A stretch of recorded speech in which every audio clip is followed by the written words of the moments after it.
The air in my small, insulated chamber was thick with the hum of cooling fans and the faint, metallic tang of ozone. Outside, the world was a canvas of muted greens and grays, perpetually damp. I'd built this place, or rather, adapted this old research outpost, deep within the dense swamp with cypress trees. Its pilings sunk deep into the muck, the water reflecting the bruised twilight sky like a polished obsidian mirror. The nearest paved road was miles away, a forgotten ribbon of asphalt. That was the point. No light pollution, no radio interference, just me and the universe. For years, my life had been a meticulous dance with numbers, a solitary pursuit of patterns in the cosmic noise. My days bled into nights, marked only by the shifting algorithms on my bank of monitors. I sifted through petabytes of data from an array of deep space telescopes, searching for the anomalous, the deviation, the whisper in the void. Most of it was predictable: the rhythmic pulse of pulsars, the gravitational lensing of distant galaxies, the faint echo of the Big Bang. Beautiful in its own way, but ultimately familiar.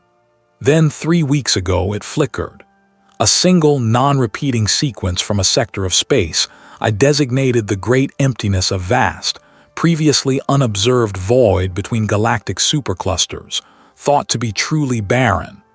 My initial reaction was a jolt of pure, unadulterated scientific thrill. A calibration error, perhaps, a stray burst of solar wind. I ran the diagnostics, cross-referenced the data, and triple-checked the source coordinates. Nothing. The signal was real, discrete, and utterly unique. I remember the exact moment I isolated it. The swamp outside was alive with the nightly chorus of cicadas and frogs, a symphony of the primordial. Inside, the only sound was the low thrum of my equipment. My fingers, usually flying across the keyboard with practiced ease, hesitated. The waveform on screen was unlike anything I had ever encountered. It wasn't a static burst, nor a predictable oscillation. It was intricate, a complex weave of frequencies that shifted and evolved, never quite repeating itself. It felt deliberate. Excitement, sharp and exhilarating, seized me. This was it. The groundbreaking discovery I'd dedicated my life to. I leaned closer, my breath fogging the cool glass of the monitor. The initial data points were sparse, fragmented, but even in their nascent form, they hinted at something extraordinary. I initiated a targeted sweep, redirecting bandwidth, focusing every available sensor on that distant, silent patch of nothingness. Days blurred into a single, continuous stream of caffeine and code. Sleep became an inconvenient luxury, food an afterthought.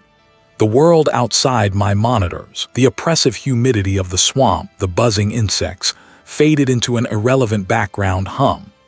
As more data poured in, the signal began to coalesce, revealing a structure far more complex than I'd first imagined.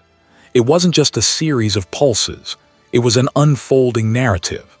I started to perceive it not as a sequence of numbers, but as a progression, a melody without a discernible instrument. It had rhythm, cadence, and almost organic flow. I found myself humming along to patterns that weren't audibly present, my mind translating the abstract data into something akin to a composition. A song, a cosmic song, echoing from the deepest, emptiest reaches of space. My initial scientific detachment began to fray around the edges. This wasn't just a physical phenomenon. It felt like a communication, an intricate language woven from reality itself. I started spending hours just listening, letting the data wash over me, trying to discern its underlying principles. My analytical mind, usually so rigid, found itself bending, trying to adapt to the signal's alien logic. I felt a strange pull, a gravitational force not of mass but of meaning. The air in the chamber, once merely recycled, now seemed to carry a faint resonance, a subtle vibration that wasn't from the machines. I dismiss it as fatigue, as the strain of endless hours, but the sensation persisted. It was as if the data, once confined to the screen, was now permeating the very walls, the very air I breathed. My thoughts, usually so clear and ordered, started to feel permeable. One evening, as the last sliver of sun bled across the murky waters outside, painting the cypress knees in hues of bruised purple, I caught myself. I was tracing a pattern on the screen, not with a stylus but with my bare finger, as if trying to physically feel the vibrations of the signal. This wasn't just data I was observing. It felt like it was observing me back. And the song, so intricate and beautiful, was beginning to sound less like a discovery and more like an invitation. An invitation I was, against my better judgment, increasingly desperate to accept. I'd built this place, or rather, adapted this old research outpost, deep within the dense swamp with cypress trees, specifically for this kind of work, undisturbed, isolated, perfect for listening to the universe. Now, it felt less like a sanctuary and more like a crucible. The signal. It dominated my every waking thought and probably my dreams too, though I hadn't had a proper night's sleep in what felt like weeks. My monitors glowed with an intricate tapestry of waveforms, spectral analyses, and data plots. Each line, each spike, each infinitesimal fluctuation was a breadcrumb leading into an abyss I was determined to chart. This wasn't just noise or a cosmic beacon. It was structured, complex, almost deliberate. I spent hours, then days, then weeks, hunched over my console, refining algorithms, cross-referencing patterns, trying to coax meaning from the elegant chaos. My fingers ached, my eyes burned, but the thrill of discovery was a potent, addictive fuel. The first few days were a blur of intense focus. I mapped the signal's incredible bandwidth, its unique modulation, its staggering data density.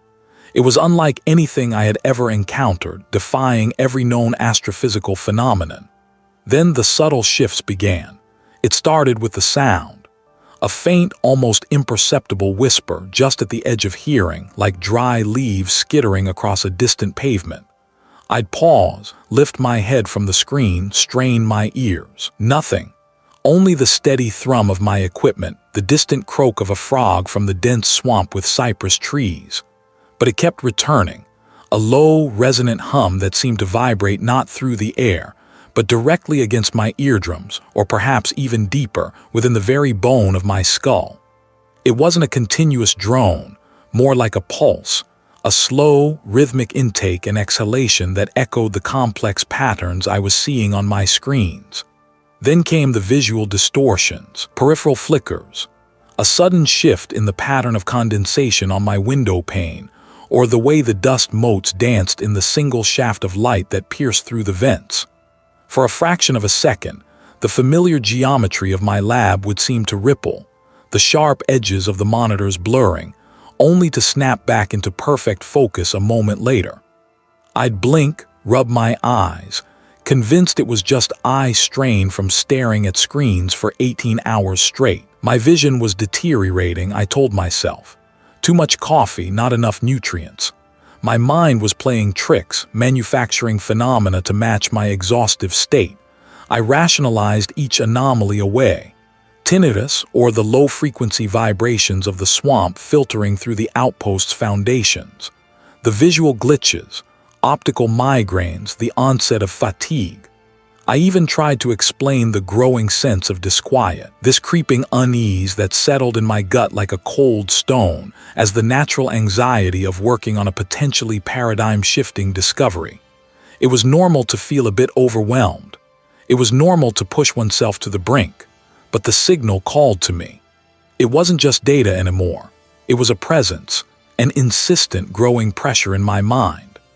I found myself talking to it, muttering questions to the empty air, waiting for the waveforms on my screen to offer an answer. Sleep was a grudging necessity, brief and shallow, haunted by the persistent hum and fleeting images of impossibly vast, swirling patterns.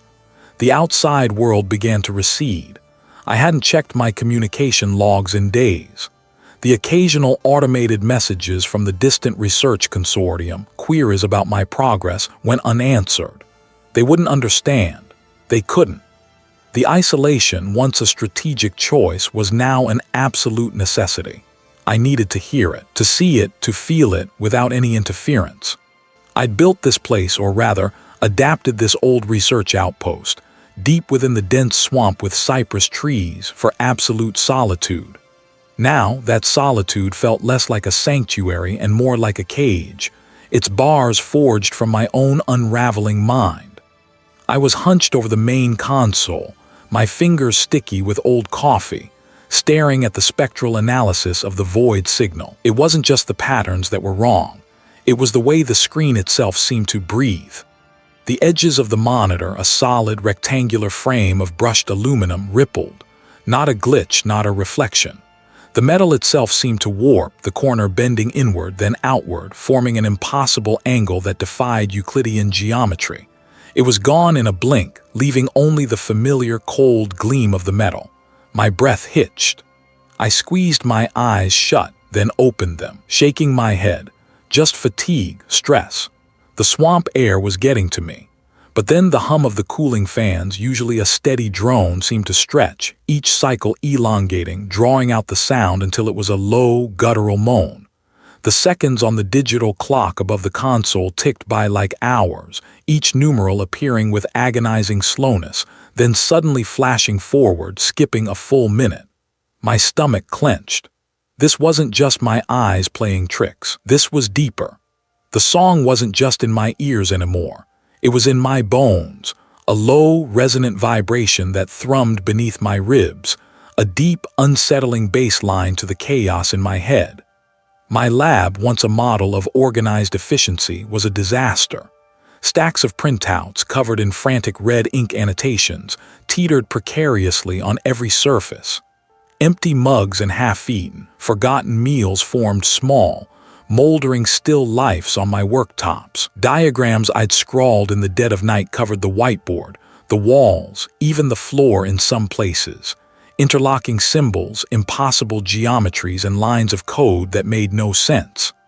I saw them, understood them, and then, a moment later, they were alien hieroglyphs, taunting me with their incomprehensibility. I needed to talk to someone to ground myself, to confirm what I was seeing, or to be told unequivocally that I was losing it. I grabbed my satellite phone, my hand trembling as I dialed the number for the lead researcher at the institute, a pragmatic man named the director. "User CK, is everything all right? You sound strained." His voice, usually so calm, held a note of concern that grated on my nerves. "It's about the signal, Director," I said, trying to keep my voice steady.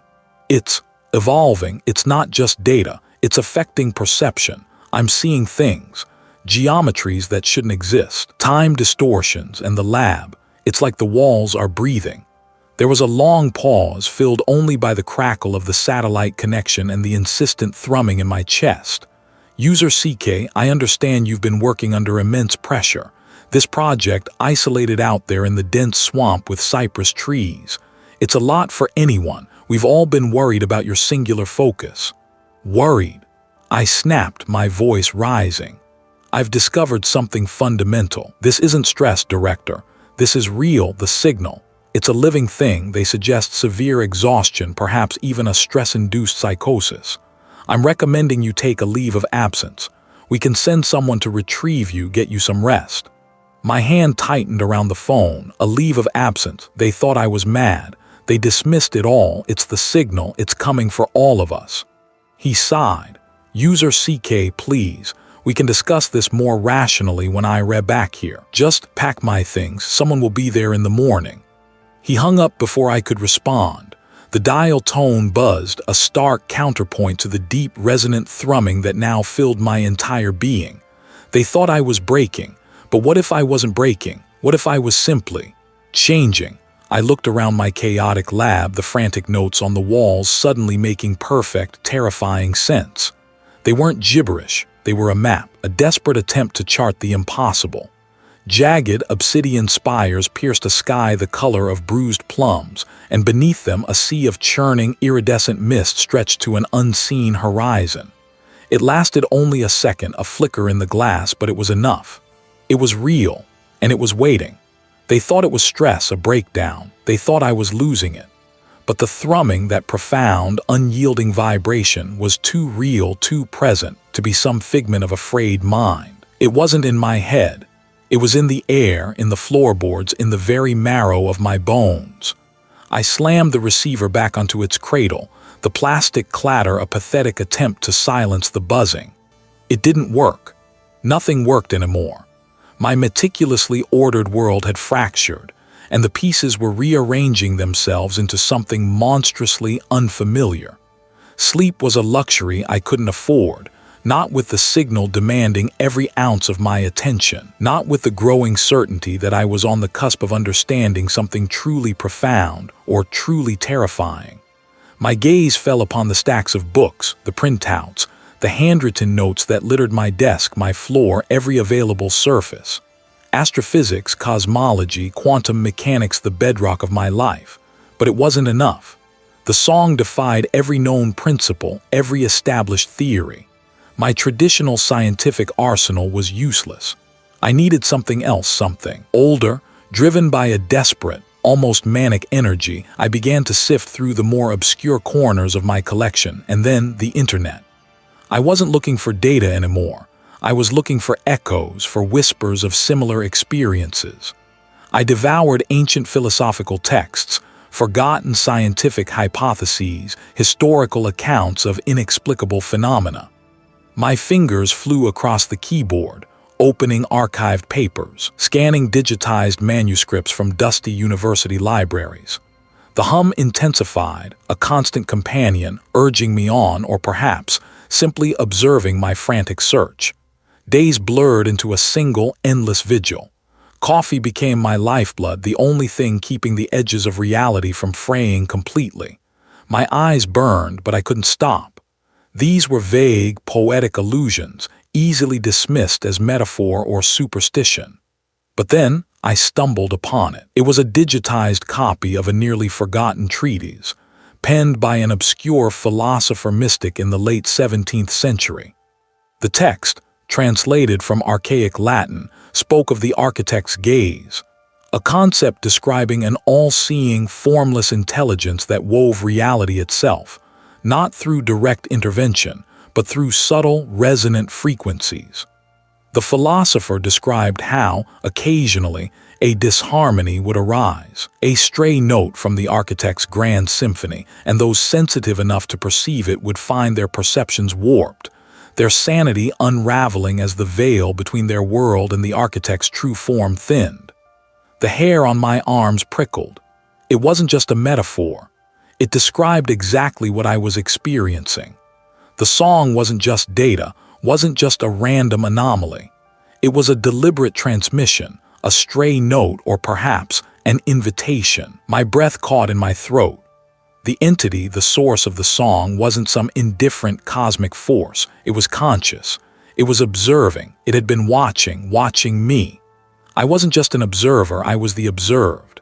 The feeling of being watched became overwhelmingly palpable.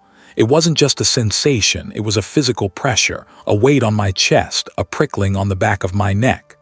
But there was nothing, only the familiar, cluttered room, now imbued with an unsettling stillness. The air itself felt thick, heavy with an unseen presence.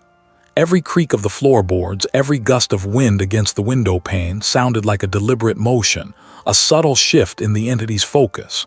My own apartment, my sanctuary, now felt like a cage, a display case for an unseen spectator. I had to get out. I needed to breathe to escape the suffocating scrutiny. My mind raced, searching for a place, any place, where the gaze might not reach, or where I might gain some clarity. I grabbed my car keys, a tattered notebook, and a half-empty thermos of coffee. The city felt too exposed, too many eyes, even if they weren't theirs. I needed solitude, a place where the ancient hum might resonate differently, or where the sheer scale of nature might offer some reprieve. Without a conscious decision, my car found its way to the outskirts, then down a narrow, winding road, eventually leading to the familiar, damp path I hadn't traversed in years. The air grew thick with humidity, heavy with the scent of decay and damp earth. Spanish moss hung like spectral shrouds from the gnarled branches of ancient trees. The road dissolved into a muddy track, forcing me to park and continue on foot, sinking slightly with each step. The dense swamp with cypress trees swallowed me whole. The cypress trees, their massive, buttressed trunks rising from the still, dark water, seemed like silent sentinels, their knees breaking the surface like bony knuckles. The canopy above was so thick that only dappled shafts of sunlight pierced through, painting shifting patterns on the murky water. I stood there, surrounded by the primeval stillness, the thrumming in my chest now a deep, guttural vibration, seemingly in sync with the ancient pulse of the swamp itself. It wasn't just watching, it was knowing. The cosmos was observing me. The buzzing had stopped, but the thrumming hadn't. That deep, resonant vibration was a part of me now, a low-frequency rumble that echoed in my bones and rattled my teeth. They called it stress, a breakdown. The specialists, with their cool, placid expressions, had offered me sedatives and quiet rooms. I'd refused. How could I explain that the thrumming wasn't in my head, but through me, a fundamental alteration of my very being? I needed to think, to find a place where the air was thick enough to mute the world, where the green was so dense it might absorb the invisible waves. That's how I ended up here, deep within the dense swamp with cypress trees. The air hung heavy and humid, a suffocating blanket that felt strangely comforting after the sterile arguments back home. Twisted roots, gnarled like arthritic fingers, clawed at the muddy bank. Spanish moss, a ghostly gray, draped from the colossal cypress branches, swaying imperceptibly in the still air. The water, dark and glassy, reflected the oppressive canopy above, a perfect mirror to an inverted, tangled world. I pushed deeper, the squelch of my boots in the thick mud a rhythmic counterpoint to the internal hum. Each step was an effort, my legs heavy, but a strange compulsion urged me forward, deeper into the swamp's embrace. I wiped sweat from my brow, my shirt clinging to my back. The cicadas buzzed, a high-pitched, insistent chorus that seemed to amplify the thrumming rather than mask it. I found a small, relatively dry patch beneath a particularly ancient cypress, its trunk scarred and pitted like an old man's face. I slumped against it, the rough bark digging into my back, and closed my eyes, trying to focus, trying to dissect the signal that had now become my constant companion. The thrumming intensified, no longer just a vibration, but a presence. It felt like being submerged in something vast and deep, a sensation that stretched the very fabric of my awareness. My vision, even with my eyes closed, began to swim with faint, shimmering distortions, like heat haze off asphalt but cold. I opened my eyes again, blinking rapidly. The swamp hadn't changed, not really. The cypress trees still stood, monumental and silent. The dark water still lay still. But a subtle shift had occurred. The light filtering through the canopy, once a dappled green, now pulsed with an almost imperceptible rhythm in sync with the thrumming. The Spanish moss seemed to writhe, not with wind, but with an internal, unseen energy. "It's just fatigue," I muttered, my voice hoarse, the words swallowed by the humid air. My mind playing tricks. But even as I said it, I knew it wasn't true. This wasn't a trick. This was something else. The thrumming crescendoed, no longer a hum but a resonant chord, vibrating through the swamp, through the very air, through me. It wasn't loud, not in a conventional sense, but it was overwhelming. It felt like the ground beneath me was exhaling, a slow, deep breath. The dark water began to ripple, not from wind but from the immense pressure of the sound, forming concentric circles that expanded outward, reflecting the distorted light in impossible ways. The reflections of the cypress trees in the water stretched and contorted, becoming elongated, skeletal figures that seemed to reach for me. It wasn't a vision I saw with my eyes, but one that unfolded directly in my mind. The thrumming became a voice, or rather an understanding. It wasn't words, not language I could comprehend, but a raw, unfiltered influx of information that bypassed my senses entirely. It was a perception of unimaginable scale, a vastness so profound it dwarfed the cosmos I once studied. I felt myself falling, not physically, but spiritually, through endless eons of silent, indifferent existence. I saw, or rather knew, of structures of reality that made our universe seem like a single fleeting breath. The swamp around me dissolved. The cypress trees, the water, the mud, they were still there, but they were also gone, replaced by an awareness of something else entirely. The entity, or whatever it was, wasn't a being with form or features. Its song wasn't an invitation. It was an echo of its own incomprehensible eternal hunger. My mind splintered. I tried to scream, but no sound escaped my throat. My body felt alien, a fragile shell containing a consciousness that was rapidly unmaking itself. My memories, my identity as user CK, the astrophysicist, the seeker of knowledge, they were being eroded, replaced by the crushing weight of this primal, indifferent truth. What was a lifetime of study, a brief flicker of human existence, against the backdrop of this unfathomable duration? My carefully constructed reality, built on scientific principles and observable facts, dissolved into meaningless dust. The entity wasn't malicious. It wasn't even aware of me in any meaningful sense. I was a fleeting thought in its vast, indifferent dream, and now even that thought was beginning to fade. When the swamp slowly reasserted itself, when the cypress trees again solidified into tangible forms, I was no longer user CK. Not entirely. My hands, caked with mud, felt foreign. My breath, ragged and shallow, seemed to belong to someone else. The thrumming was no longer an external signal or even an internal one. It was the background noise of existence, and I was merely a tiny, insignificant fluctuation within it. I couldn't tell. I couldn't remember. The specialists, with their cool, placid expressions, had offered me sedatives and quiet rooms, their words a meaningless drone against the symphony in my skull. They saw a mind unraveling. I saw a mind unbecoming. My reflection in the polished surface of the spectrometer was a stranger. My eyes, once a clear, determined blue, now held a depth that seemed to absorb the light around them, making the irises appear vast and inky. The skin on my hands felt different. Not rough, not smooth, but with a subtle texture, like the surface of old, weathered stone, cool to the touch even in the warm lab. My movements had become economical, almost ritualistic. I no longer fidgeted. I no longer blinked as often.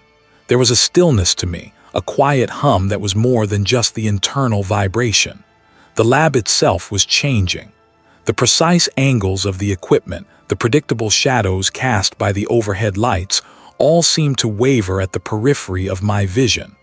A corner of the room near the primary console now seemed deeper than it should be, a pocket of shadow that defied the laws of illumination.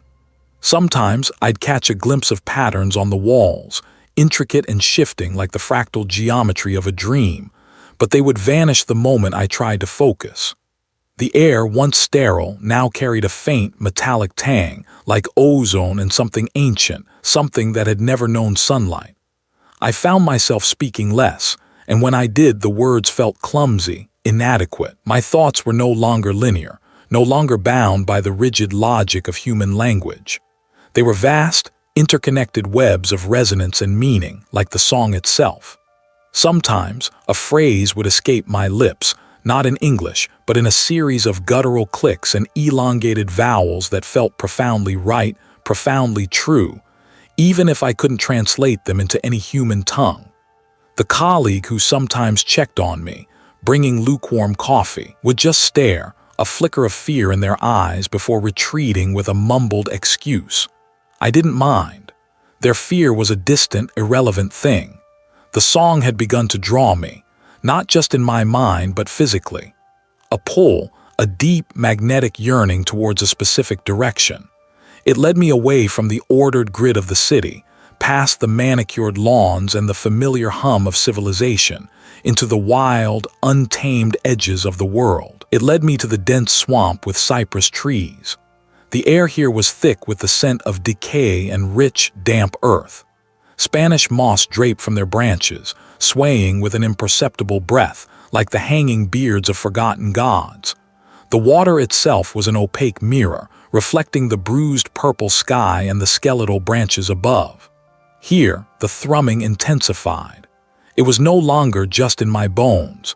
It was in the very air, in the water, in the ancient wood of the trees. The song was clearer here, purer, stripped of the static and interference of human thought. It wasn't just data anymore, not a pattern to be analyzed.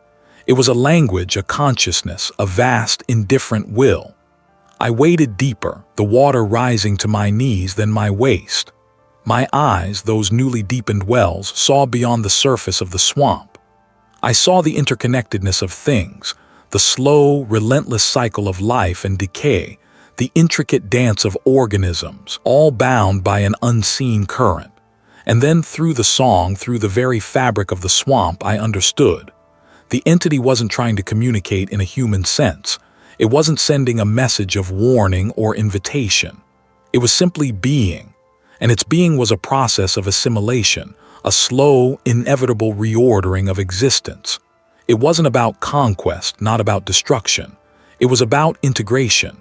Every atom, every thought, every flicker of consciousness was merely raw material to be absorbed, to be woven into its vast, incomprehensible tapestry. My perception of reality, my very self, was not being destroyed but unmade, dissolved and then reformed into something new, something that could better perceive the true nature of the cosmos.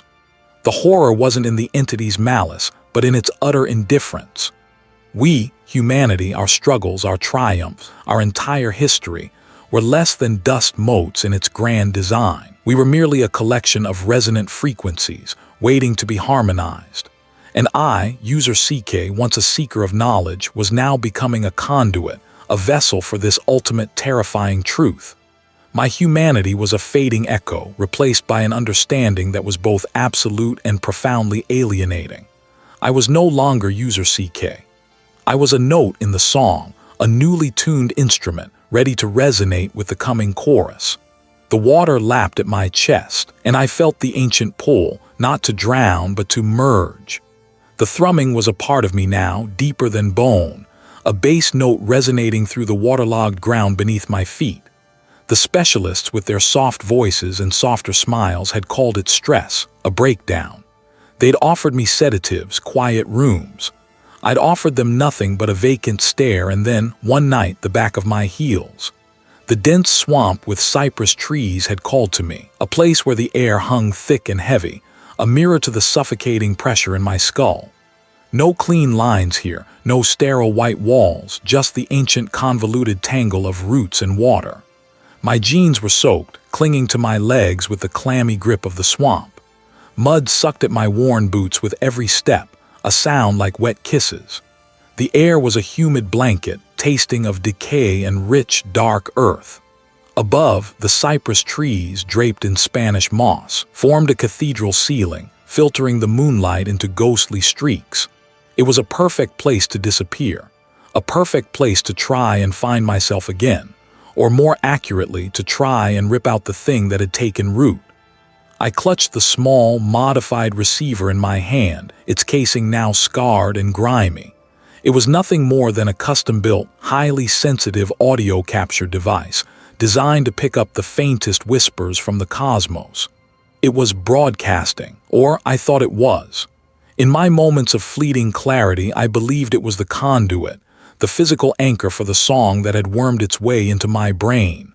The specialists had taken my main equipment, my workstation, but this little bastard, this pocket-sized gateway, I'd managed to keep. It's here. I tapped the receiver against my temple, the plastic cool against my skin, but the thrumming intensified, a direct current from the device to my brain. It wasn't just data, it was a living frequency.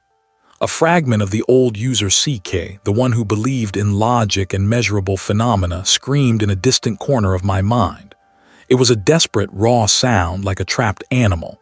Cut it out, destroy it, sever the link. This was the last desperate grasp at sanity, at my lost humanity. If I could destroy the physical manifestation, perhaps the mental one would follow. It was a thin hope, but it was all I had left. I stumbled further into the swamp, the water rising past my ankles, then my knees. The cypress knees, gnarled and ancient, snagged at my clothes, threatening to trip me. A bullfrog croaked nearby, a deep, resonant sound that for a moment seemed to synchronize with the thrumming in my head. My breath hitched. There was everything connected now. They was the world itself, just another instrument in the entity's grand, horrifying symphony. My gaze fell on a particularly thick, exposed cypress root, twisted like a prehistoric serpent. My hands trembled as I raised the receiver, gripping it like a weapon or a sacrificial offering. The faint, almost imperceptible hum that emanated from it seemed to mock me, a tiny, defiant pulse. With a primal yell that tore at my throat, I brought the receiver down, smashing it against the root. The plastic casing cracked with a pathetic snap, a sound far too small for the monumental effort I was expending. I hit it again and again, grunting with each impact, my muscles screaming in protest. The thrumming in my head swelled, not diminishing but growing stronger, sharper. The sound only intensified. Bits of circuit board, tiny wires, and shards of plastic flew into the murky water. I could feel the sharp edges against my fingers, but the pain was distant, secondary to the overwhelming need to break it. My knuckles were scraped, bleeding. I didn't care. I kept smashing, battering the remains against the root until it was little more than a mangled mess of wires and shattered components, half submerged in the swamp water. I stood there, panting, chest heaving, water dripping from my face, indistinguishable from tears.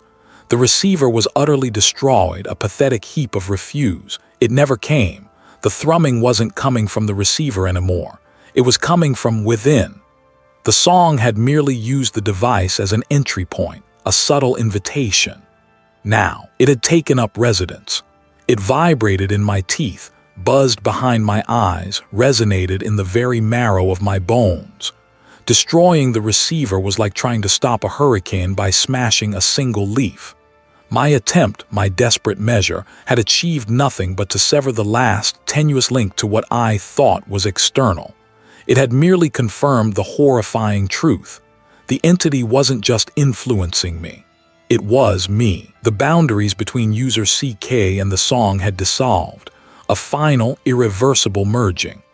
I let out a shuddering breath, a sound that was less a sigh and more a whimper. The fragment of my will, the last bastion of my original self, crumbled and dissolved like sugar in water. The swamp, with its ancient, silent wisdom, seemed to watch, unblinking. The cypress trees swayed slightly, their mossy arms reaching, embracing the new reality. The thrumming was no longer just a vibration. It was a presence, a vast, incomprehensible consciousness that had settled comfortably into the ruins of my mind, and it sang. Oh, how it sang! I'd offered them nothing but a vacant stare, my mind already elsewhere or perhaps everywhere. My vacant stare was the last thing they saw of me. Now, the thrumming that had taken root in my bones, a bass note resonating through the waterlogged ground beneath my feet, was all that mattered. I was deep in the dense swamp with cypress trees, a place where the air hung heavy and thick, smelling of decay and damp earth. My boots sank with a wet sucking sound into the black ooze, each step a struggle against the swamp's ancient embrace. The cypress knees, gnarled and dark, broke the surface of the murky water like petrified fingers grasping for breath. Spanish moss dripped from the branches overhead, a silent, gray curtain against the oppressive humidity. Here, the song was no longer a distant hum, no longer an internal echo. It was the very fabric of my existence, and I, user CK, was finally ready to listen without the filter of reason, without the interference of a self that once believed in empirical truths. The song vibrated not just in my body, but in the air itself. It hummed in the buzzing of unseen insects, resonated in the croaking symphony of frogs, and flowed through the slow, deliberate currents of the swamp. My vision flickered, not in a failing of my eyes, but in a reinterpretation of reality. The cypress trees no longer stood as static sentinels. Their forms wavered, stretched, and folded in on themselves, their bark shifting in impossible geometries. My hands, when I held them up, were no longer quite my own. The skin rippled with faint, iridescent patterns, like oil on water, reflecting the impossible colors of the song. I could feel the individual cells of my body, each one a tiny amplifier, a tiny receiver, tuning into a frequency that shattered the illusion of separateness. There was no user CK and swamp and sky. There was only the song, and I was a part of its unfolding. A profound, alien understanding began to bloom within me, not as a thought but as an absolute knowing. It was a vast, sentient ocean of pure possibility, an entity so ancient, so utterly beyond our comprehension that its very existence warped reality as a ripple warps water, and the song. It was its voice, its method of communication, its invitation. An invitation not to observe but to join. The thrumming intensified, moving beyond sound, beyond touch. It became a pressure, a stretching of my inner being. My lungs drew in air that felt like liquid light, each breath a deeper immersion into the cosmic chorus. My bones felt like they were dissolving, not into weakness but into an ethereal framework, capable of vibrating at frequencies previously unimaginable. The mud beneath my feet ceased to feel like mud. It was a living membrane, connecting me to the roots, to the water, to the entire pulsating ecosystem of the swamp, which was, in turn, connected to the song. I closed my eyes, but the visions did not cease. Instead, they sharpened, becoming more vivid, more real than anything I had ever perceived with my physical sight. I saw the patterns of stars, not as distant points of light, but as nodes in an impossibly vast, intricate web, each one humming its own part in the grand symphony. I saw galaxies blooming and dying in an instant, not as events in time, but as chords in a cosmic progression. And through it all, the entity. It wasn't a being with form, but the absence of form, the potential for all forms, a vast, resonant consciousness that now sought to express itself through me. It was a dying ember, swiftly consumed by the inferno of pure experience. Instead, it was diffused like a drop of ink in an endless ocean. My eyes opened, but they were no longer my eyes. They gazed out at the dense swamp with cypress trees, seeing not individual trees or water, but the interconnected flow of energy, the subtle dance of probability and potential. The thrumming was still there, but it was no longer in me or around me. It simply was. I stood motionless, a silent pillar in the heart of the swamp, a new kind of sentinel. The air around me shimmered faintly, almost imperceptibly, with a low, resonant hum that seemed to emanate from the very ground beneath my feet, from the water, from the cypress trees, and most profoundly from the core of my transformed being. The song had found its conductor, and as the subtle, almost subliminal vibration began to spread outwards from the swamp, carried on the humid air, through the sluggish currents, and perhaps even through the unseen cosmic pathways, I knew with an ancient, undeniable certainty that the chorus had only just begun. The universe, in its vast, uncaring indifference, had simply shifted a note, added a new instrument to its eternal, terrifying symphony, and the world unknowingly would slowly begin to hum along.